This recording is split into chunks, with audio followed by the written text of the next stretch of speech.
Nah, iya, sebentar. Dari Sugiyarti.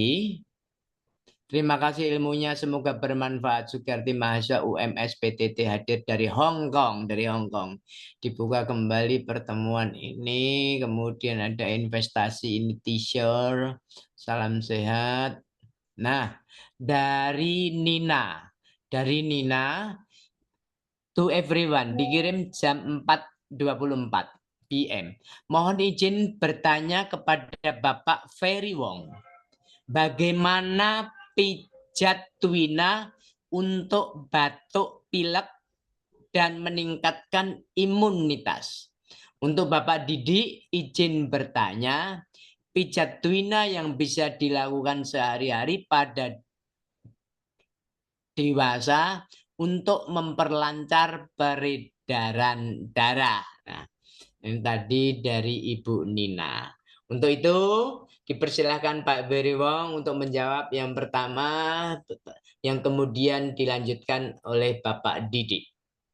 Dipersilahkan, Bapak Beriwong.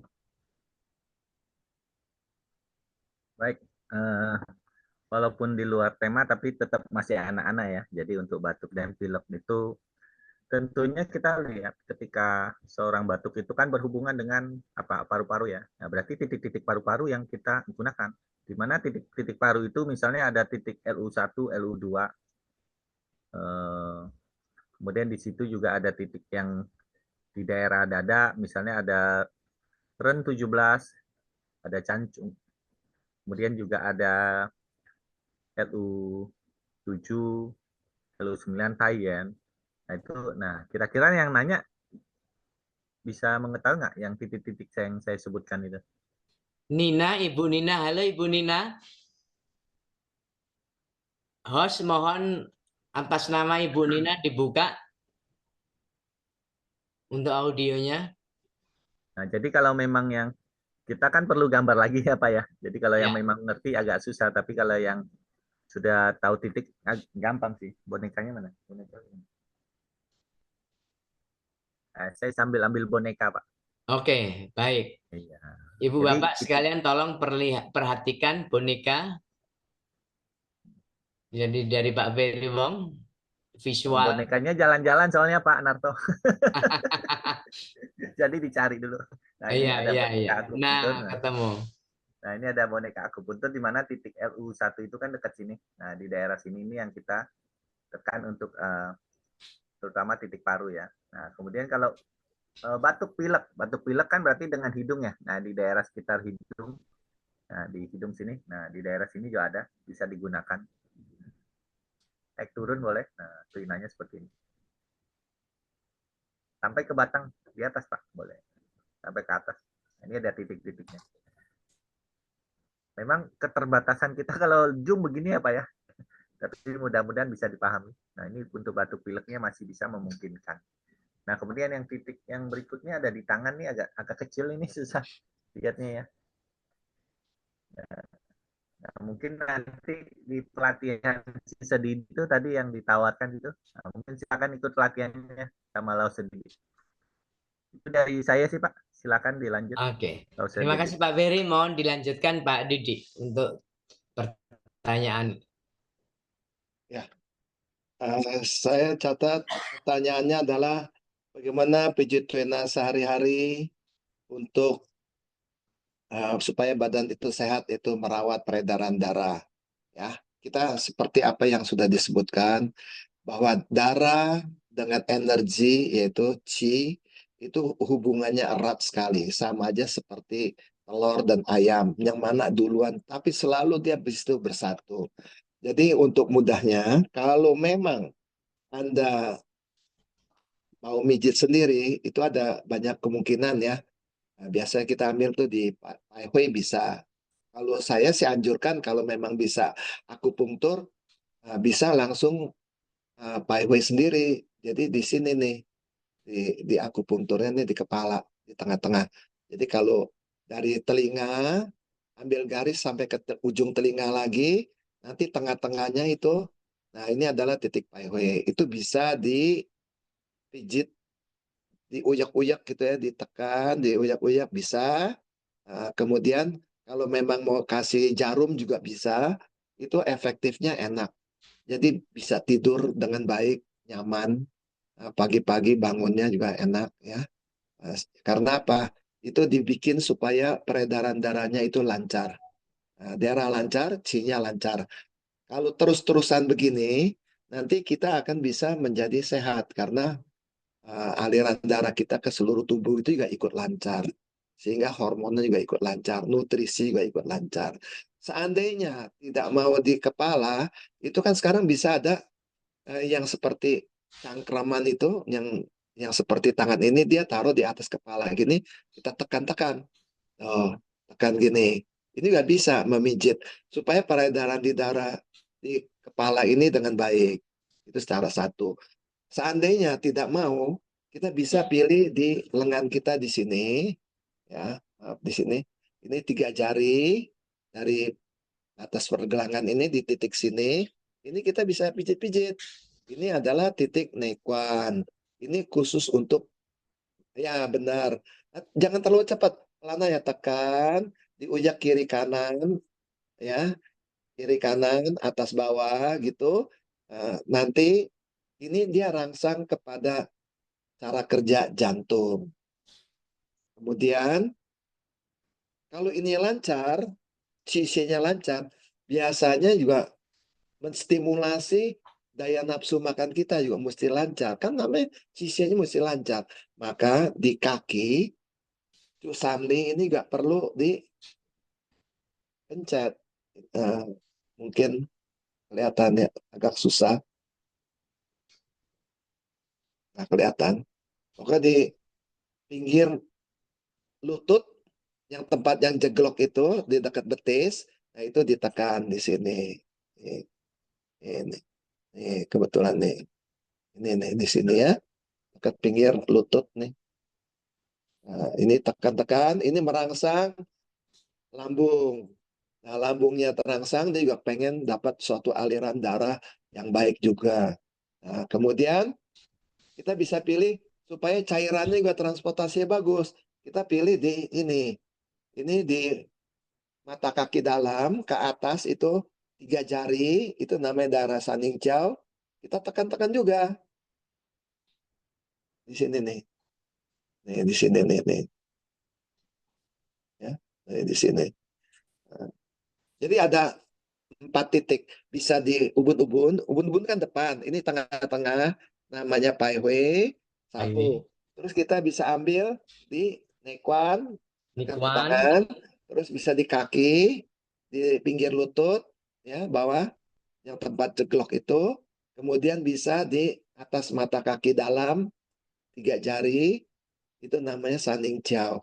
Jadi kalau sering ini titik dimanipulasi, pasti sehat. Demikian penjelasannya, Bu. Oke, baik Pak Didi, penjelasan dan prakteknya dengan boneka. Pak Ferry juga, ini komplit Ibu Bapak sekalian, berbahagialah kita menjadi orang yang beruntung. Ini ada 4 yang raise hand, Pak Ferry. Yang pertama Ibu Tonasih Umada. Halo, senyum sudah Ibu Tonasih sudah beri kesempatan sinyal senyum kebahagiaan. Pada host, tolong Ibu Tonasih Umada itu dibuka audionya. Silahkan Ibu Tonasih tolong jelasin kalau untuk ada masalah kalau Ibu Tonasih sendiri nama, umur, dan dari mana sakitnya apa. Umada itu universitas apa? Silahkan Ibu Tonasih. Terima kasih, selamat sore.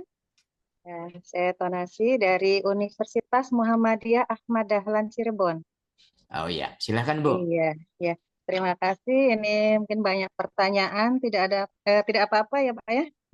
Iya, nggak apa-apa, silahkan Bu. Fakultas Ya, apa Bu Umada Bu? Ada Universitas Muhammadiyah Ahmad Dahlan Cirebon, yang dulunya untuk Stikes Muhammadiyah Cirebon, sekarang sudah untuk prodinya. Prodi Kebidanan. Oke, nanti kelak suatu saat bisa kerjasama dengan Pikti Bu ya. Ya, amin. Oke, kita bisa MOU ya. Silakan Bu Tonasih. Ya, baik, terima kasih. Yang pertama adalah kalau tadi disampaikan banyak penelitian terkait dengan anak ya Pak ya.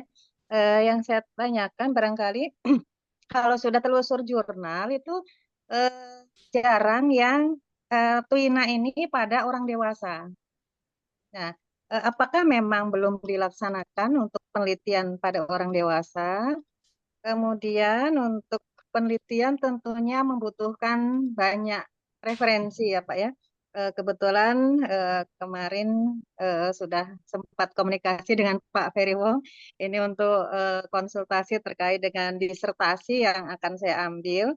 Eh, ini kira-kira apakah untuk tadi penyakit-penyakit pada dewasa ya, karena akan dikaitkan juga dengan kebidanan yaitu masa reproduksi, kami akan rencananya mengambil di menopause. Nah ini apakah ada bukan komplikasi ya, eh, efek samping atau kontraindikasi untuk lansia atau masa menopause pada pijat tuina ini. Kemudian juga referensi-referensi apa saja yang tersedia untuk tuina ini, karena tadi disampaikan bahwa penelitian pada orang dewasa ini sepertinya masih jarang begitu. Karena dalam suatu referensi juga dibutuhkan suatu SOP atau standar operational procedure. Kemudian yang ketiga ini untuk pelatihan yang tadi disampaikan, apakah ini sudah satu paket dalam arti tuina untuk dewasa dan anak, ataukah apa saja materi-materi yang akan disampaikan dalam pelatihan ini, dan apakah hanya digelar di Jakarta saja ini karena memang dari Cirebon ya Pak ya, jadi kalau untuk ke Jakarta itu jauh. Kemudian untuk eh, fasilitasnya ya dari tadi kan disampaikan 2.500.000 fasilitasnya apa saja, kemudian setelah pelatihan ini apa wewenang yang dapat dilakukan oleh yang pasca mengikuti pelatihan ini. Dan yang terakhir barangkali kalau saya perhatikan dan saya juga kadang mencari terapis yang wanita. Itu jarang sekali terapis wanita, padahal mungkin orang Indonesia khususnya itu merasa enggan kalau pada terapis laki-laki begitu. Ini apakah memang eh, tidak ada para wanita yang mengambil pelatihan-pelatihan ini atau seperti apa? Dan di Cirebon, apakah ada tempat eh, untuk terapi-terapi seperti ini? Terima kasih mungkin itu dulu.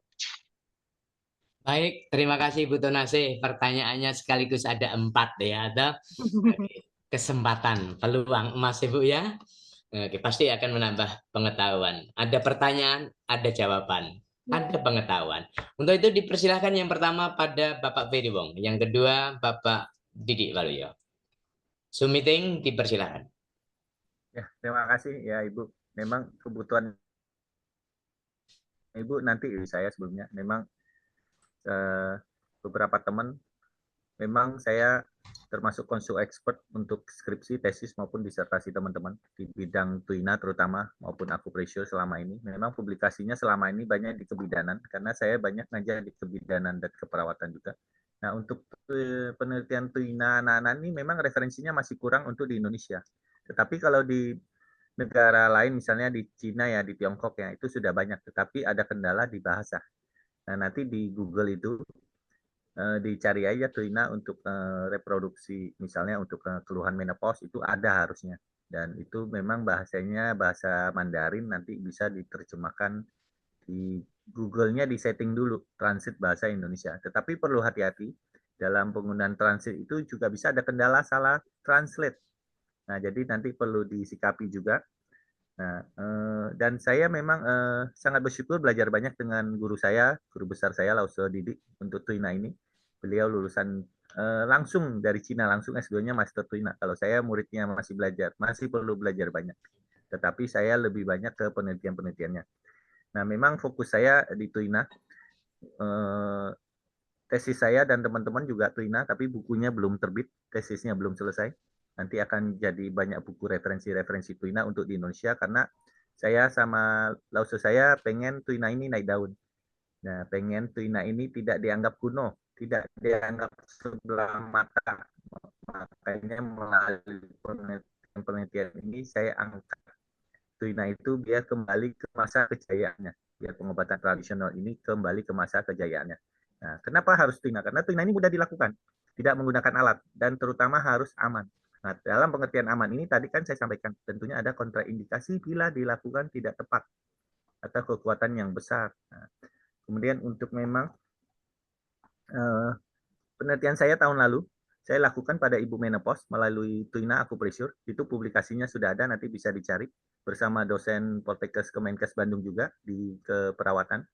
Nah, jadi saya lakukan pada saat itu pada ibu-ibu menopause itu di dalam penelitiannya tensinya berkurang, tidurnya lebih enak, nyaman, kemudian stress release-nya, terus keluhan untuk kakinya itu, yang namanya ibu menopause kaki kan pasti lututnya bermasalah ya. Nah, itu ada.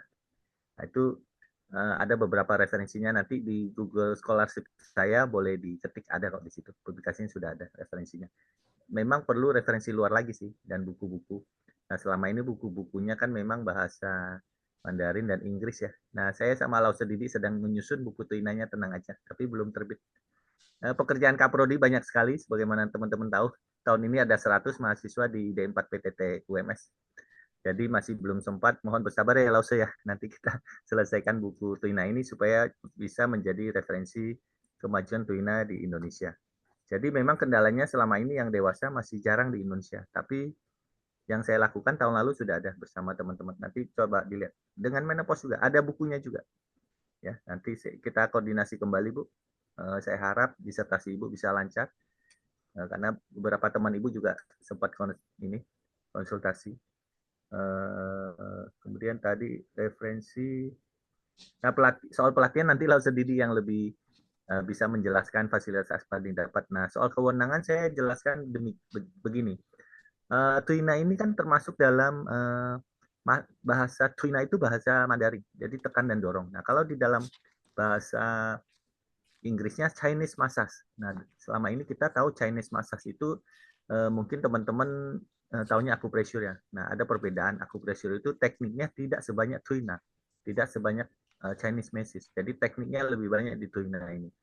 Nah, kemudian bagaimana kewenangan bidan di dalam menggunakan Tuina ini? Bagaimana setelah lulus, setelah mendapat sertifikat, apa kewenangan Ibu sebagai bidan gitu ya? Nah, kita lihat kembali di dalam KMK, Keputusan Menteri Kesehatan tentang standar profesi dan standar kerja kebidanan, di situ dijelaskan. Di mana di situ ada bidan berwenang untuk melakukan endorfin massage ya kalau nggak salah. Di situ ada tertulisnya, kalau saya nggak salah hafal ya. Jadi waktu saya kuliah hukum kesehatan saya hafal, tapi ini mungkin saya lupa. Nah, kalau tidak salah tertulis itu. Nah, kemudian ada counter pressure. Nah, bidan jadi menggunakan keputusan Menteri tentang standar profesi dan kerja kebidanan itu tahun 2023 kalau tidak salah.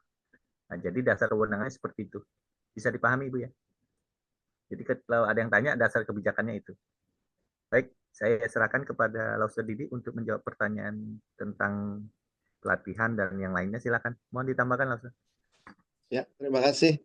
Nah, saya pertama kali ini ya, saya ucapkan terima kasih pada Ibu Tonasi yang sudah antusias, sangat senang dengan Tuina. Semoga nanti bisa bergabung, Bu. Ya, saya beritahu begini, Tuina ini memang merupakan suatu ilmu yang kelihatannya disepelekan, dianggap tuh ilmu biasa aja. Malah bukan dianggap ilmu, malah dianggap ya ini cuman usaha sehari-hari lah seperti itu. Nah, tetapi apa yang tadi sudah diceritakan oleh Pak Ferry, bahwa kalau dipakai secara dengan teori yang benar, dengan ahli, itu akan jadi aman dan bermanfaat. Tapi kalau sembarangan aja tidak bermanfaat, atau mungkin juga bisa menjadi celaka karena ada indikasi kontraindikasi yang terjadi. Nah, kemudian saya sudah bicara dengan Pak Ferry, sebetulnya Tuina ini kita angkat. Kita lepas dari mana ilmu datangnya. Yang penting adalah ya bisa membantu memberikan kontribusi untuk kesehatan bagi masyarakat kita, khususnya bangsa Indonesia yang tersebar di banyak tempat. Jadi kalau memang bisa banyak orang yang mengerti, yang paham dan terampil menggunakan ini Tuina, dengan sendirinya referensinya pun akan banyak, klinik-kliniknya juga akan banyak, dan ini adalah sangat berguna karena kita ini adalah merupakan suatu rakyat yang banyak dan kondisinya masing-masing, tetapi ini adalah ilmu alam yang hanya menggunakan tangan. Jadi nggak ada alasan, maaf ya ini obatnya tidak ada, oh maaf ya ini kekurangan alat segala macam. Ya. Kemudian betul sekali usul Ibu, memang dibutuhkan suatu tenaga tuina seorang wanita. Saya dalam waktu mengadakan pelatihan itu sudah banyak wanita. Sebetulnya tadinya mereka kan bilang begini, saya seorang wanita, mana bisa tenaga saya ini kuat untuk memijit. Nanti saya terengah-engah. Begitu juga mahasiswa saya bilang, aduh, saya baru mijit aja enggak. Saya bilang gini, Anda itu memijit bukan dengan perasaan, tapi memijit dengan emosi. Nah, itulah yang dilarang dalam melakukan tuina. Kita tidak boleh dengan emosi, tetapi kita harus dengan tenang, dan kita harus mengatur napas. Itu ada metodenya, itu bisa dipelajari karena kita mengajarnya secara sistematis. Kemudian jangan mempunyai anggapan bahwa setiap tuina itu harus buka pakaian. Dan lebih banyak saya bilang kita mengadakan tuina tidak butuh kok, tidak perlu untuk membuka pakaian kecuali untuk tuina-tuina tertentu yang memang dibutuhkan, ya. Kemudian ketiga, kewenangannya itu sudah dibicarakan oleh Pak Ferry, tetapi yang penting begini Bu, bahwa ini adalah ilmu tangan ya, manual. Jadi anggap kita harus bisa memakai bahwa ini merupakan suatu ilmu pengetahuan tambahan, keterampilan tambahan. Yang kalau memang kita mempunyai kompetensinya untuk sebagai bidan, apa salahnya kalau kita mengadakan suatu tuina yang dicampur, ya, mengingat dengan keamanannya ya. Jadi kita tambahkan dengan pijit-pijit yang ringan. Jadi dengan kondisi yang ringan, membuat supaya si pasien ini akan lebih nyaman, lebih rileks ya. Itu juga bagus sekali. Jadi tidak selalu harus mempunyai profesi untuk tuina, license-nya. Tetapi kalau memang ada tujuan untuk menginginkan license, itu bisa ditingkatkan, yaitu supaya bisa ada ujian nasional khusus yang tradisional, ya. Jadi kita bisa ambil STPT, ikut. Kita di sini ada kelompok asosiasinya itu Perkumpulan Naturopatis Indonesia, dulu namanya IKNI. Jadi bernaung di situ itu bisa untuk praktek. Kalau memang ingin lengkap, bisa untuk akupunktur, bisa herbal, bisa macam-macam, lengkap ya untuk PTT, untuk pengobatan tradisional Tiongkok ini harus ikut programnya Pak Ferry, yaitu D4 PTT. Jadi dengan demikian bisa semuanya sempurna. Menyangkut pendidikan, pelatihan yang nanti ini yang ditayangkan 2,5 juta itu sebetulnya adalah, saya tekankan ini adalah untuk mengatasi gangguan yang sederhana. Jadi tingkatnya adalah untuk tingkat keluarga dan relasi. Karena pengetahuannya adalah sangat terbatas. Kalau kita untuk pergi praktek ke masyarakat luas, itu biasanya masyarakat itu datang setelah penyakitnya agak berat, yang sehingga dia bilang dia nggak sanggup. Nah biasanya di situ sudah kompleks, jadi tidak begitu sederhana, maka ilmunya pun harus lebih luas. Pembekalan daripada si terapis ini harus lebih luas.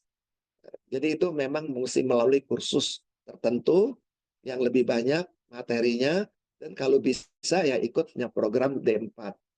Kalau untuk yang keluarga aja, yang baru-baru, penyakit yang baru-baru, itu pasti bisa diatasi. Nah, ini yang saya bisa jelaskan, Bu. Semoga tetap interestnya terpelihara dan kita bisa kembali ketemu, khususnya kalau memang Ibu di Cirebon ingin mengadakan suatu pelatihan, bisa-bisa aja kumpulkan. Nanti kita bicarakan dengan Pikti bagaimana mengaturnya ke sana. Kita bisa atur tuh. Ya, ini hanya soal kesempatan sama waktu dan juga biaya. Nggak ada masalah. Semua bisa diatasi, Bu. Ya, terima kasih. Oke, terima kasih Pak Didi kepada Ibu Tonase, pertanyaan yang bagus sekali berkaitan dengan pertanyaan yang pelatihan Twina. Memang Jakarta kalau dari Cirebon diukur ya cukup jauh ya Bu ya. Namun Ibu bisa, kalau kejauhan di Jakarta, kita bisa mengadakan pelatihan di Cirebon Bu. Tolong Ibu bisa mengkoordinir, kalau di Cirebon ada 10, minimal 10 sampai 15, kami bisa hadir ke Cirebon. Begitu Pak Didi ya. Ya, Ibu, ya kalau jika Ibu bisa mengkoordinir cari teman-teman di Cirebon minimal 10 atau 15 ya, atau paling banyak 20 ya, karena 20 hand to hand Bu ya. Kami bisa hadir ke Cirebon. Kami mendekatkan diri ya agar Twina lebih familiar di Cirebon ya. Terima kasih Bu. Ibu Bapak sekalian, saat ini menunjukkan jam 5 kurang 5 menit. Ya, masih ada beberapa pertanyaan. Yang resen tadi masih ada 3, sekarang tinggal 2. Saya berikan dari yang resen. Tadi habis yang resen ada yang bertanya. Setelah itu yang resen Pak Chang Cheong sama Ibu Ayi tolong bersabar dulu. Kita gantian satu persatu. Nanti kami mohon bantuannya pelan-pelan, sedikit aja waktunya. Tadi ada pertanyaan dari Ibu Linda ya. Dikirim jam 4.26. Ibu Linda, izin tanya pada Pak Didi. Kalau untuk pasien yang sudah operasi katarak dan tanam lensa, apakah bisa untuk pijat Twina? Ini dari Linda, Ibu Linda dari Palembang. Pasti Ibu Linda itu, maaf dikata, mungkin umurnya 60 ke atas ya. Terima kasih. Silakan Pak Didi dijawab. Ya, 1,5 menit. Ya, ini saya jawab singkat aja ya. Itu kita bisa mengadakan suatu Twina, tetapi dengan syarat, yaitu bahwa pasca operasinya itu sudah stabil. Ya, jadi artinya pemasangan lensa itu sudah stabil, jadi kalau ada apa-apa tidak mungkin dia bergerak, nah itu boleh. Nah, berapa lama stabilitasnya itu nanti bisa ditanyakan dengan dokter yang bersangkutan, karena setiap kondisi daripada pasien itu kan nggak sama. Jadi dokter sendirilah yang menangani, dia tahu kapan ini bisa stabil kondisinya. Itu jawaban saya, Bu. Oke, terima kasih Pak Didi. Saya melengkapi dari jawaban Pak Ferry yang tadi mengenai masalah Twina harus aman. Ada dua hal ya untuk kesehatan tradisional, bukan hanya aman aja, aman dan bermanfaat. Ya, itu aman dan bermanfaat itu harus ya. Jadi dilakukan aman dan bermanfaat. Kemudian tadi disampaikan Pak Didi bahwa Twina itu masuk bagian daripada ilmu pengetahuan. Ada bedanya antara pengetahuan dan ilmu pengetahuan. Kalau pengetahuan apa saja yang diketahui manusia itu bisa menjadi pengetahuan. Namun apabila ada syarat pengetahuan itu bisa menjadi ilmu pengetahuan. Syaratnya minimal ada 4, yaitu harus ada objek yang dibicarakan. Artinya harus objektif. Jadi Twina ada objek yang dibicarakan, objek yang dikajinya. Ya, yang kedua, bagaimana cara mendapatkan pengetahuan, yaitu harus menggunakan metode ilmiah ataupun metode ilmu.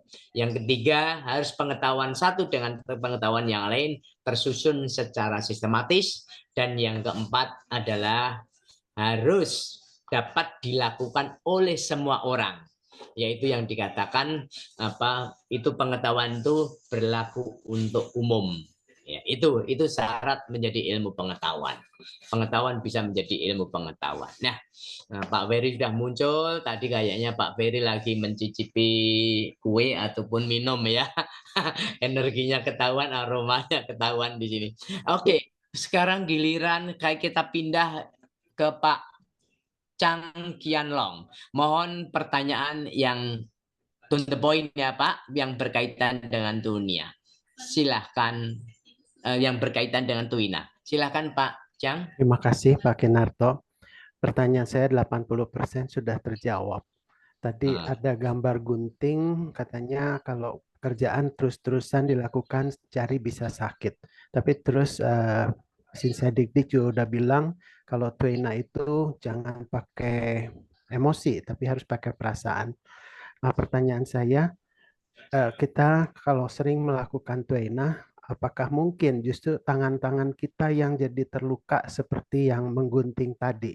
Sehingga pertanyaannya adalah, Sinsa Didik apakah punya kiat-kiat apa yang tidak boleh dilakukan pada saat kita melakukan Tuina sehingga tangan atau jari-jari kita tetap sehat? Apakah perlu melakukan gerakan-gerakan khusus untuk latihan atau penyembuhan?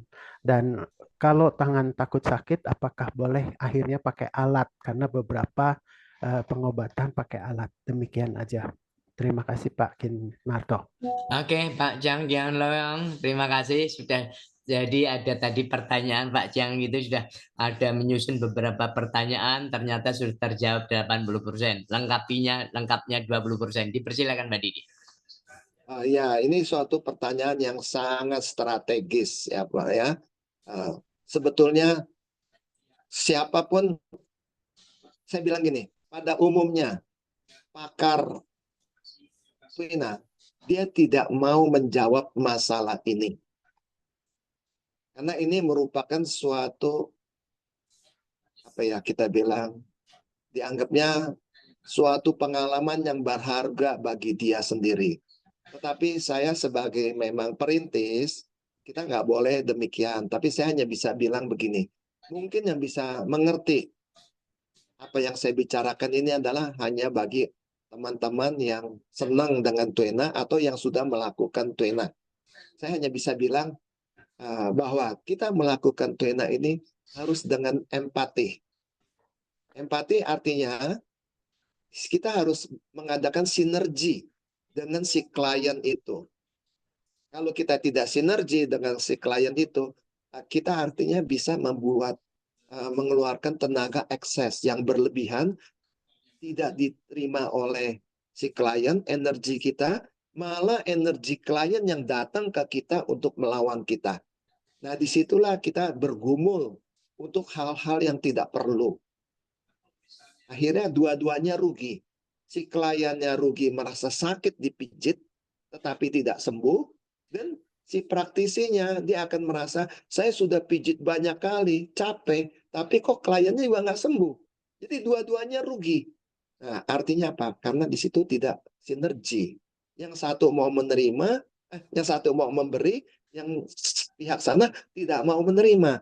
Nah, bagaimana cara supaya kita menerima itu? Yaitu dengan empati.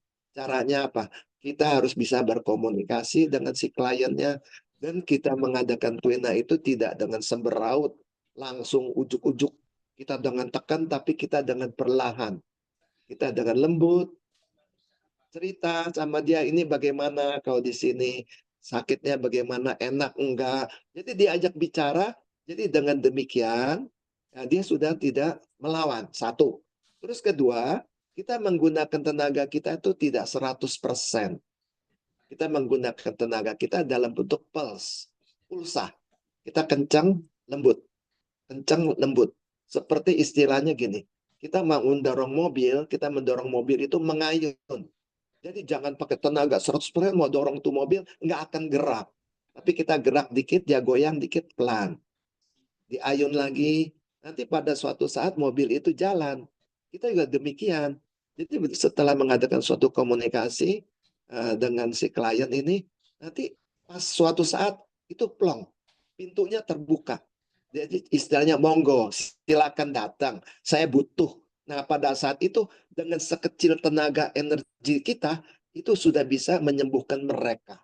Nah, teknik itu biasanya bisa diserap oleh yang menerima pelajaran adalah hand by hand.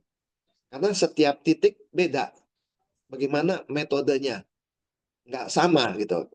Jadi setelah dia mengikuti tahap demi tahap, beda pasien, beda penyakit, nanti dengan sendirinya dia tahu, sadar. Oh, kalau yang ini saya harus pakai ini. Oh, ini harus pakai ini. Nanti saya harus berubah dengan kombinasi. Kalau dia sudah mengalami sesuatu. Nah, itu nanti didapat dengan sendirinya. Ini tidak bisa ditulis, tidak bisa diceritakan, tapi saya dengan ceritakan yang sederhana, semoga bisa menerima maksud saya. Kira-kira bisa dimengerti? Terima kasih. Oke, terima kasih Pak Didi. Baru Pak Jang kaitannya yang resen. Ibu Ayi sebentar lagi ya, setelah yang resen yang ada pertanyaan tertulis. Dari Ibu Galuh Pangestu. Dikirim jam 4.34. Pak, mau tanya ke Sinseveri. Kalau Twina anak, kalau dia lagi tidur boleh nggak? Kalau ke Sinse Didi, perbedaan metode digunakan sesuai diagnose ya Pak, dan kondisi yang melakukan Twina mana yang paling memungkinkan untuk dilakukan. Begitu bukan Pak? Terima kasih. Ayo monggo silahkan Pak Ferry, kemudian Pak Didi.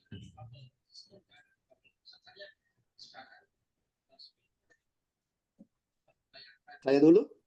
Ya loh Pak Ferry ya. Pak Ferry dulu.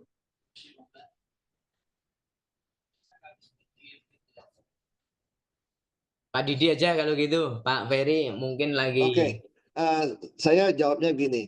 Ini disesuaikan. Saya ambil contoh. Kalau itu di daerah muka, kan tidak memungkinkan kita menggunakan rolling, menggelinding, nggak mungkin. Paling kita dengan titik, kita tekan-tekan untuk di muka. Atau kita pijit-pijit dengan telunjuk atau jempol.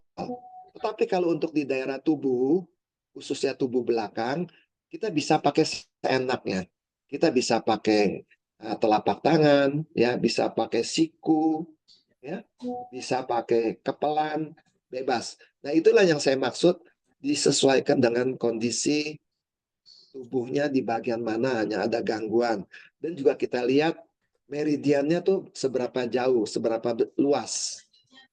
Kalau meridiannya kecil-kecil, ada yang di daerah telinga, ya mau nggak mau kita harus pakai jari tangan. Dan kalau misalnya dia di daerah pinggul atau di daerah pantat yang tebal, banyak dagingnya, nah mau nggak mau ya kita boleh kasaran sedikit. Yaitu kita bisa pakai siku atau bisa pakai alat kalau memang dibutuhkan. Cuman saya hanya memberitahu, kalau pakai tubuh kita, pakai tangan maupun apa selama kontak langsung, itu kita punya perasaan, punya sense. Kita bisa tahu, oh ini kelihatannya uratnya, ototnya ini sudah melembut. Tadinya keras, sekarang lembut. Kita punya perasaan. Oh ini nggak ada masalah. Kita nggak perlu mengadakan Twina di daerah situ. Nah di daerah sinilah, karena saya merasakan di situ ototnya keras. Itu kalau kita pakai tangan.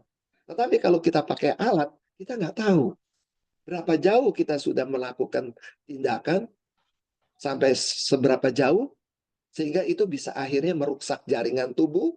Nah, kita nggak tahu. Kecuali yang melakukan ini adalah seorang yang sudah pengalaman. Dia sudah pakar, biasa memakai tenaga langsung, karena pasiennya terlalu banyak, jadi dia mau nggak mau minta bantuan pakai alat. Nah, itu lain cerita. Dia sudah mempunyai suatu pertimbangan dalam pengalaman dia. Itu Bu jawabannya. Oke, kalau begitu Pak Didi ya. Pertanyaan selanjutnya yang risen dari Ibu Ayi Mustafa dari Tangerang. Os, mohon Ibu Ayi Mustafa. Oh, Bapak Ayi. Oh, Bapak Ayi. Kok ada. Oh, Bapak Ayi, mohon maaf Pak Ayi ya.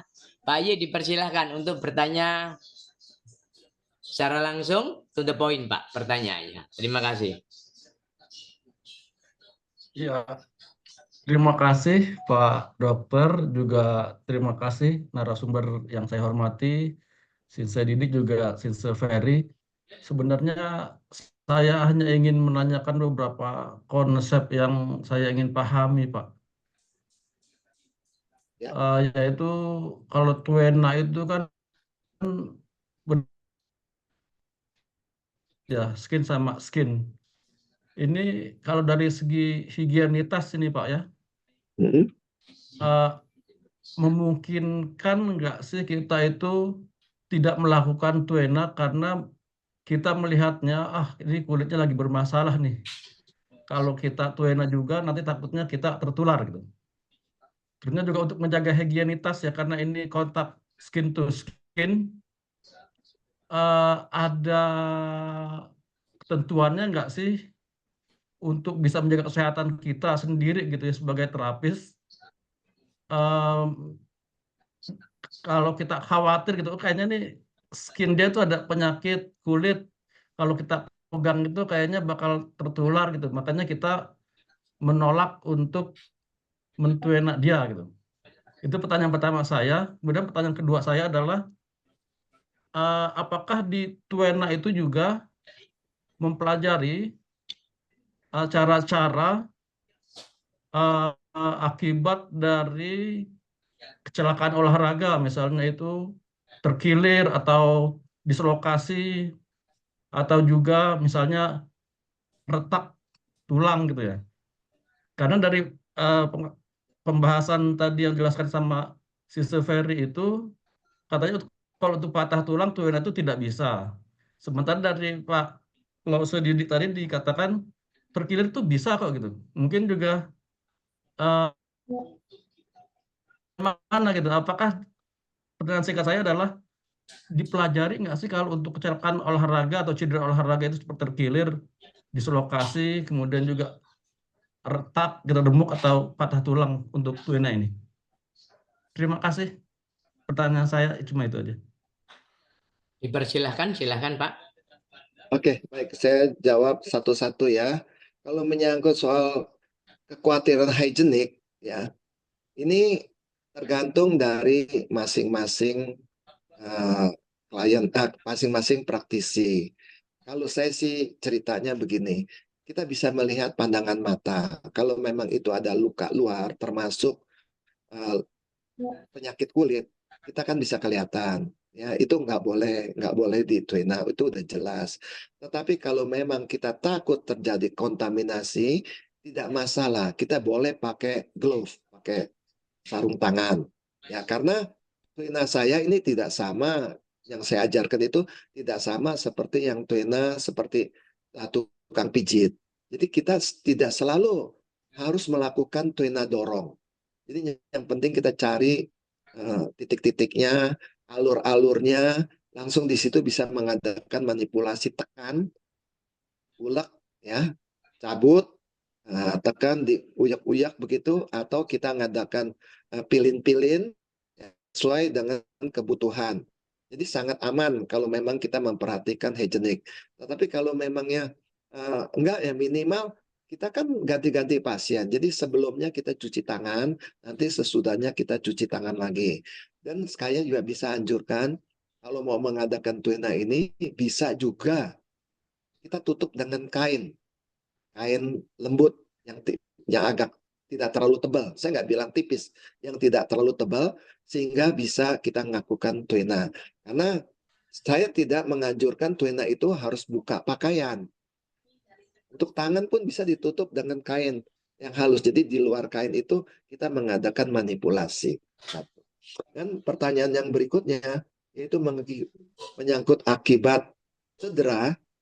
Kalau cedera terkilirnya ringan bisa, ya.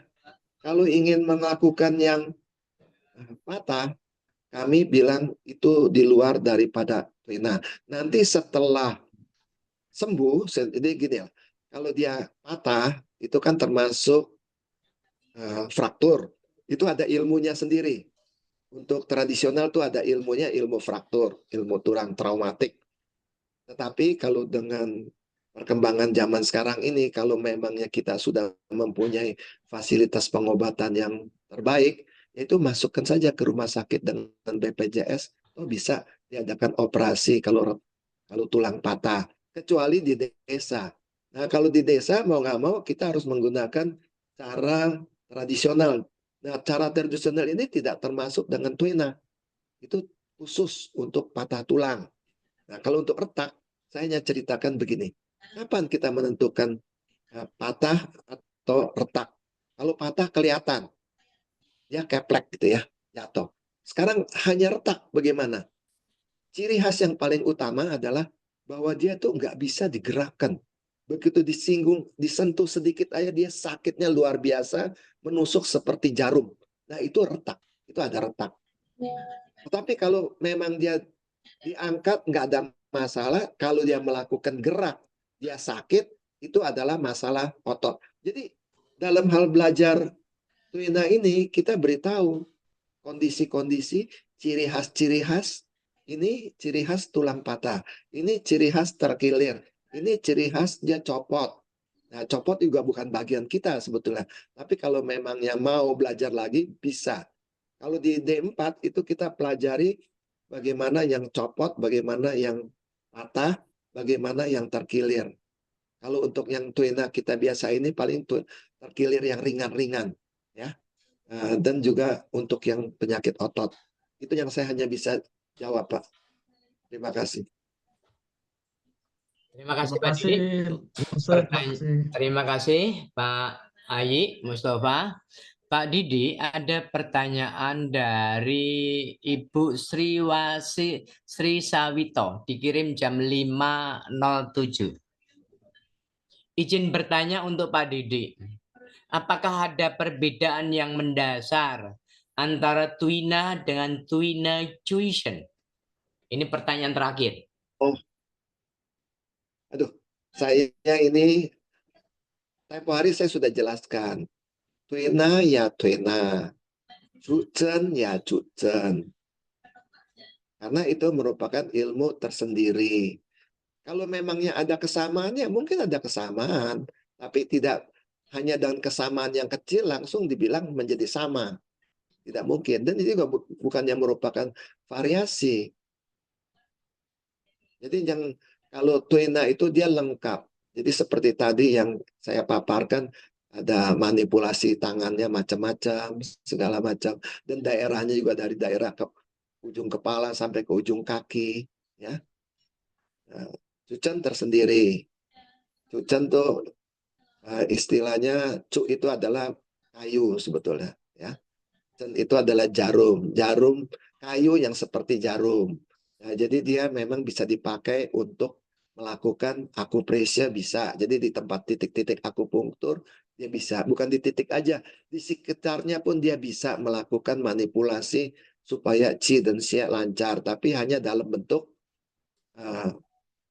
sentuhan di tubuh luar. Jenisnya jenis piao. Kalau untuk mau lakukan ke dalam, yaitu kita harus melakukan tuina meridian. Nggak bisa lewat daripada meridian. Tapi di Cucen juga ada disinggung mempelajari meridian juga.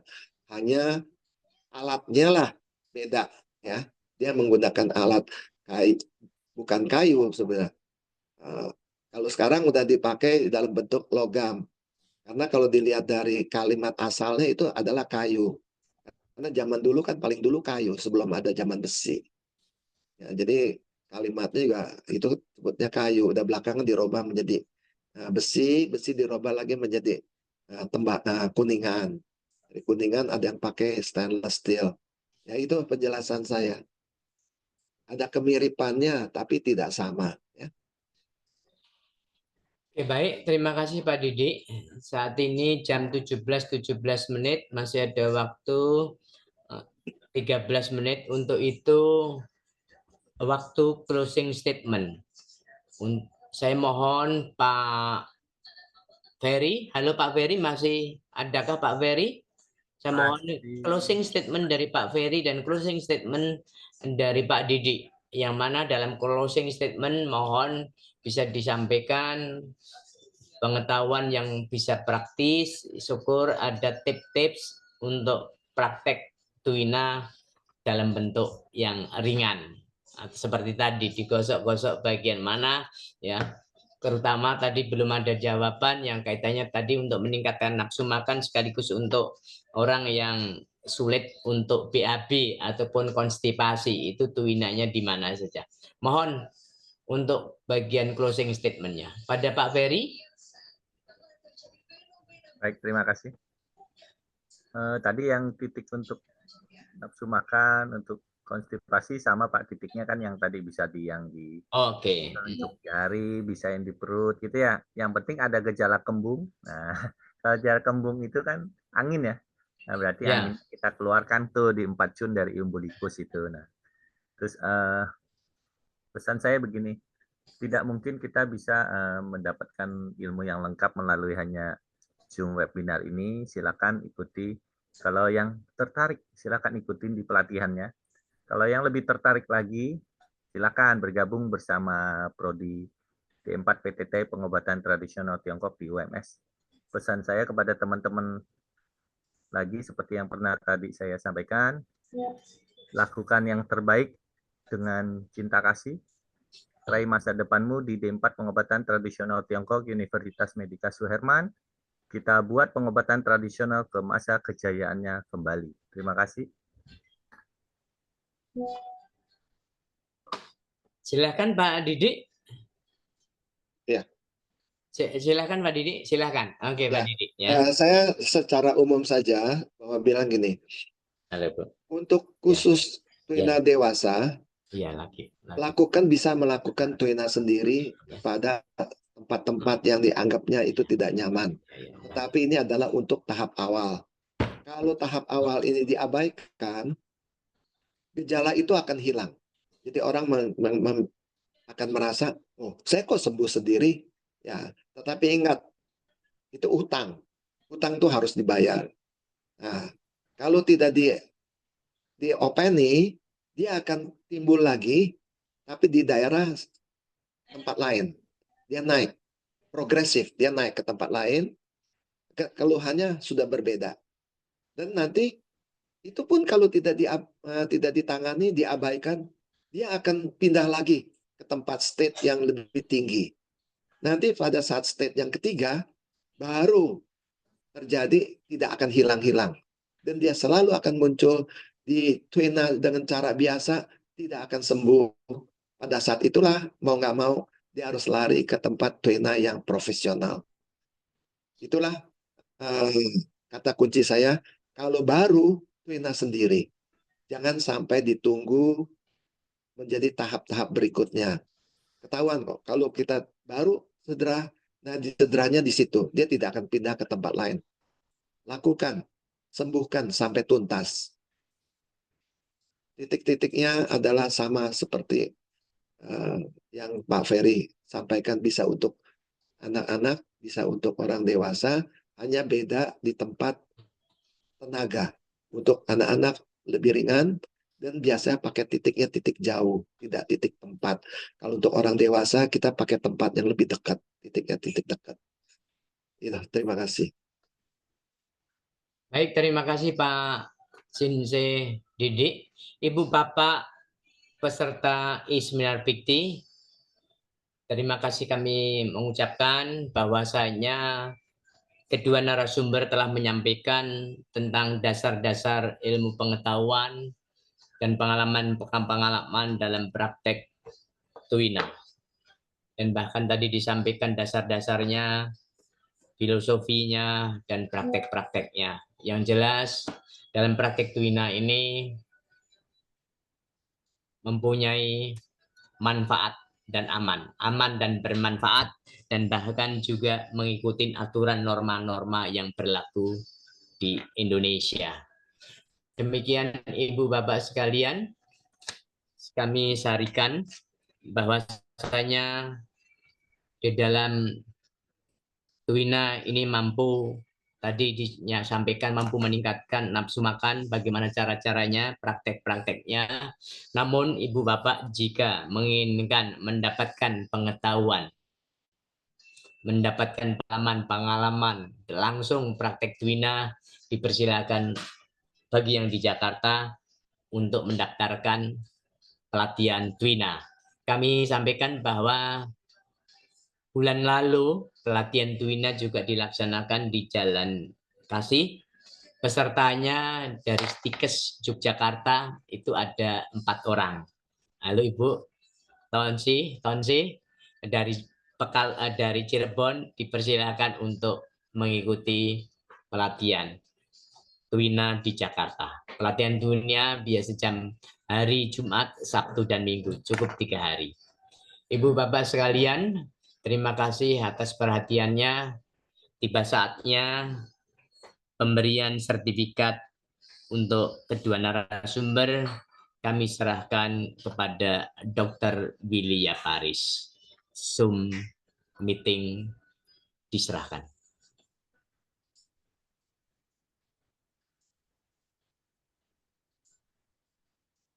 Halo Bapak Dr. Willy Paris.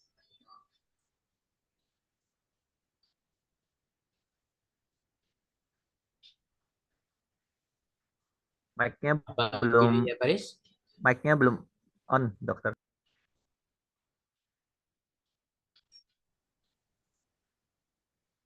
Terdengar nggak? Ya, sudah keluar Pak. Ya, Dipersilakan. ya, terima kasih Pak Sunarto. Sekaligus menutup acara ya Pak. Ya, ya terima kasih pada kedua narasumber ya, ya Pak Ferry Wong dan juga Pak Didik Waluyo ya, men-share yang sangat berguna ya, pengetahuan tentang Twina pada dewasa maupun pada anak-anak serta ada pelatihannya. Ya, semoga dapat membawa manfaat bagi kita semuanya. Saya atas nama Bikti mengucapkan terima kasih dan menyerahkan e-sertifikat. Pertama pada Pak Ferry Wong, Francis Saverius Ferry Wong. Mohon diterima dengan baik Pak Ferry Wong. Terima kasih, Dok. Ya. Kemudian kedua Pak Didik Waluyo, mohon diterima dengan baik. Terima kasih sharingnya. Ya, terima kasih dong. Ya, sama. Lanjutnya ke moderator kita yang luar biasa ya, Pak Dr. Ki Sunarto. Mohon diterima dengan baik, Pak. Terima kasih, saya terima dengan baik dan gembira. Ya, terima kasih. Kemudian pada MC, ya, Pak Ki ABC, Pak Arif Mintoro Johan, mohon diterima dengan baik. Terima kasih atas partisipasinya sehingga mensukseskan acara Bikti. Waktu saya kembalikan ke Pak Kisnato lagi. Selamat sore semuanya. Terima kasih.